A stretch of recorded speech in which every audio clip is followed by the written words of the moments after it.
এই দেখো এই রোদের মধ্যে, এই ঠাটা পড়া রোদের মধ্যে কে ভাই বসে রোদের মধ্যে ছাদের উপরে এরকম পাখা হাত পাখা নিয়ে হাওয়া খায়? কে কে করে এগুলো? হুম, এই আমার বলদি দুটো ছাড়া আর কে করবে এগুলো বলো? একটা চেয়ার নিয়ে এসছে, এটাকে মুছলো, এই রোদের মধ্যে নাকি এইভাবে বসে একটা হাত পাখা নিয়ে এসে এখন বলছে হাওয়া খাবে।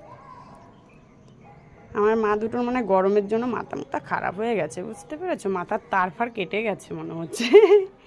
তার কেটে গেছে নাকি বাবা? এই রোদে কে বসে এরকম ফ্যানে বা হাত পাখা নিয়ে? চল ঘরে, ছায়াতে গিয়ে লোকে ই করে তা না, চল। দেখেছো রোদের মধ্যে কিভাবে ঘুরছে? দেখো একটু এদের কাজকর্ম, দেখো দেখো একটু দেখো। এটা দিদাদের যা ভরে গেছে, আর হবে না। এইটা হচ্ছে দিদাদের হচ্ছে স্টোর রুম, এখানে সব যত আবড়া জাবড়া জিনিসপত্র থাকে এখানে সব স্টোর করে রেখে দেয়, ঢুকিয়ে বুড় করে।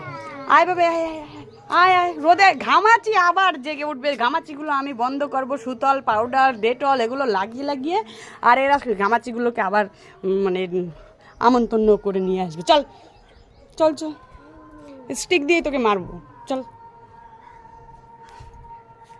হ্যালো গাইস, এখন আপাতত bye bye, good afternoon, by.